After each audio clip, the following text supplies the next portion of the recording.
So Yeah. I'm with you. Hey, let's switch to the new manager. I haven't talked to you about him. Very interesting situation. I'm so intrigued. I can't wait to get to spring training to watch this because this guy's really sharp. We all know it, right? We've listened. We've heard. I want to hear from a reporter's standpoint. What are your thoughts on Vitello from what you've seen so far? Well, I feel like I haven't had a chance to really know him enough. We've chit-chatted some just at the winter meetings. Yeah. What I know about him is what I've learned from the people that know him best. I did a big story about him, sort of in that limbo land before when he it was signed, but they hadn't actually had the press conference yet, so we couldn't actually talk to him. But I talked to a lot of other people, including his dad. I talked to Jay Stigler. I talked to his coach at Missouri. So people who really know him, and I cannot tell you the raves about this guy and about his energy level and his people skills. And, obviously the recruiting, everyone knows about the recruiting skill, which sounds like a crazy thing to want in a major league manager. Like, that's not a thing. You don't recruit. Well, the Giants, what we've learned is you do have to recruit some in San Francisco. So there's a lot to like. Certainly there are huge question marks, and he has been the thing that I was really interested in at the winter meetings was he answered so many questions with look, these are things I don't really know yet, and he said he was a little overwhelmed. And he's very genuine. And I think that comes across, and I think that'll help too. And look, Glenn, from all those years in baseball, by the time you go through a very long spring training, and this year it's even longer because of the WBC, you know everybody. Everyone knows you. I don't know if the players, especially these days, think in terms of past the spring training of, oh, this is a college coach, not a guy with any pro experience. They're going to play just as hard. They now know him after 6 weeks. I think that's going to be a little bit of a non-story. But I will tell you, during the winter meetings, it certainly was a story. And I think for the first couple of months of the season, we're going to see a lot of national media coming in and writing does he know what he's doing kind of stories. But he's got Ron Washington on his staff, which, yay, Glenn, you and I love us some Ron Washington. Yes. And he's got Dusty Baker and Bruce Bochy to bounce stuff off of. And Jay Stingler. I mean, he's got a lot of really good minds. Now, the game, fans can watch baseball and it doesn't seem super fast, but every big league manager will tell you their first year managing at whatever level it was, it goes so fast. It feels like you're making decisions nonstop, and it just speeds up as the game goes along, particularly a close game. So the fact that he and Tingler are besties and Tingler's going to be right next to him, I think that'll really help too. Susan, you're going to like this, and I have not told you this. So you mentioned his coach at the University of Missouri, Tim Jameson, right? Mm-hmm. Awesome guy. Well, did you know that? No, you didn't know this. Tim Jameson was my coach when I was in college at the University of New Orleans. He was a graduate. He was a graduate assistant at the University of New Orleans. So he was young. He was 22, 23, 24. No way. He was the graduate assistant coach when I was there. And then I had, you kind of remember, Timmy, and what's he doing? And then I know he went to Missouri and he had a lot of success. And about 3 weeks ago, he contacted me, and I have not talked to TJ in 40 years. Oh my gosh. So we talked for, half an hour and it was great. And he's going to come on my show at some point in January. Yeah. So I thought you'd like that, but he's a great guy. And you think about it, and everybody's like, oh, Tim Jameson. And you wrote a nice article and his name was all over. And I was like, he was my coach in 1985. Yeah. Isn't that crazy? So it is the smallest world. Well, one of the things he said, which I kind of knew, but it hadn't really sunk in, was when Tony Vitello was a very young coach and had just sort of joined his staff. I think it was his second year in, they lost their pitching coach. Tony Vitello was not a pitcher, he was a infielder type. Right. He made him the pitching coach because he was like, he said like, hey, TJ, I think I can do this. Like, I can get the job done for you. And he was like, it's yours. Go ahead, take it. Yeah. And he did a great job. That's where he knows Scherzer from. Like, the pitchers all loved him. The pitchers. Yeah, So that's crazy. he's done a job that he had absolutely zero experience for before. Yeah. So I don't really think that. I think the whole experience thing might be just. I think this is a baseball guy who knows baseball in and out and motivates people and captures people's imaginations. I think he'll be just fine. Susan, what will you watch for as a reporter when you get to spring training and you're meeting with Vitello? And I'm not saying you're eyeballing him to see what he's all about, but I mean, you're looking at things differently than a fan looks at. But what will you watch for from him?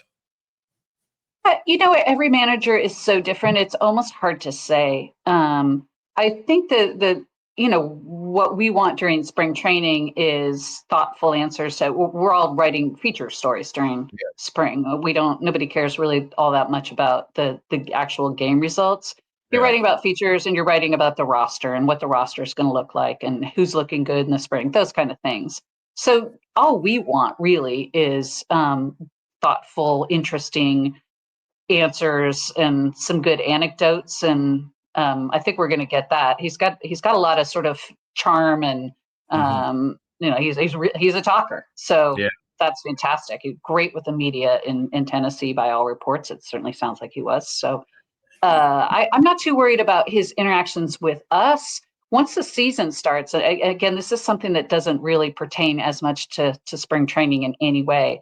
But the bullpen management Yeah. is the thing that we're all really interested in seeing, because that's the thing that's going to be very different with 162 games and a roster the size he's going to have. Yeah. Uh, Very, very different from the college game, through 3 games a week and your Friday starters working in the bullpen on Sunday. So those will be the things we'll really be, I think, keeping an eye on. What about the staff? I find the staff incredibly interesting. It's gotten put together kind of slowly, but it strikes me as a very diverse staff as far as specialties go. Yeah, You got biomechanics guy, and you got Ron Wash as a fielding guru. I mean, you don't always see that, but it's almost like each guy has some type of responsibility. And yeah. and I find that kind of intriguing, and I'm curious to watch the staff, and on top of them not knowing each other, all getting together. That listen, that'll come together quickly, but that each person seems to have a different specialty. Do you kind of see it that way? Yeah, it's going to be a big staff, not quite as big as what we saw during some of the Gabe Kapler years, but I like that too. I don't know a lot of them. I'm really looking forward to getting to know Yeah. guys like Mentz and Message.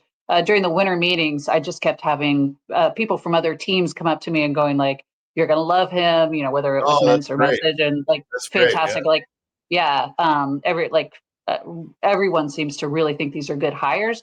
And Mhm. you and I know Ron Washington very well. I know Jesse Chavez really, really well. He's one of my all-time Oh, he's favorites. oh yeah. Really, he is brilliant when it comes to pitching. I mean, he's going to be the bullpen coach. He's going to be out there. And I'll tell you, when he was with the A's, and he was a little younger in his career. I mean, obviously he was like he was starting to get a little up there for a player those last couple of years in Atlanta. But this was young in his career, but he would tell even veterans like, "Hey, I noticed like your arm slot dipped like a little," and it was stuff the pitching coach wasn't seeing sometimes. Guys weren't picking up on video. Just like little changes in guys' deliveries, or he'd say like, "Hey, I think maybe why don't you try your grip a little bit like this? Just move your," and Mhm. like guys would come up with like all sorts of different movement on pitches based on things that he'd suggested. Yeah. The only other pitcher I've covered who sort of was like that, but really more inwardly, was Sonny Gray, who could, as you'll Yeah. remember, could just come up with a crazy new pitch out of nowhere in the bullpen right before a game. But Jesse was doing that with other pitchers, and Yeah. I've always thought he's going to be a phenomenal pitching coach. So I think that was an A plus higher plus yet another franchise for Jesse Chavez. Yeah, yeah. Well, you know what I was interested. I was talking to my brother about Jesse Chavez, and we were kicking it around. He said, you saw him with Oakland. I said, but he made a great point to me. He said, you know what? Jesse Chavez got people out for 18 years without great stuff. There's and something to be taught weighing like there. 120 pounds. Yeah, Yeah, it's you know what I'm incredible. saying? But that's a teachable thing for a reliever who may be struggling or can't find it, So Absolutely. there's something there for a guy like Jesse Chavez, and on top of the fact that he's awesome. I mean, we love the guy. Yeah. And what about Wash? How great is that? I think that's a little bit of a sleeper move by the Giants. And I know the defensive thing, he's a guru. He's going to help guys. He's going to help Devers. He's going to help Elder. He's going to help, everybody on that infield. I think he's going to help. I think he's going to help Vitello a lot. Oh, absolutely. Absolutely. And he'll make him laugh. I think those two both have sort of similar senses of humor from kind of what I can gather from Vitello. I think they're just going to spend a lot of time laughing too, which is great. Yeah. But I already thought that Devers was on his way to looking like a pretty good first baseman in very limited time there. Yeah, not probably not quite an average third baseman to be honest.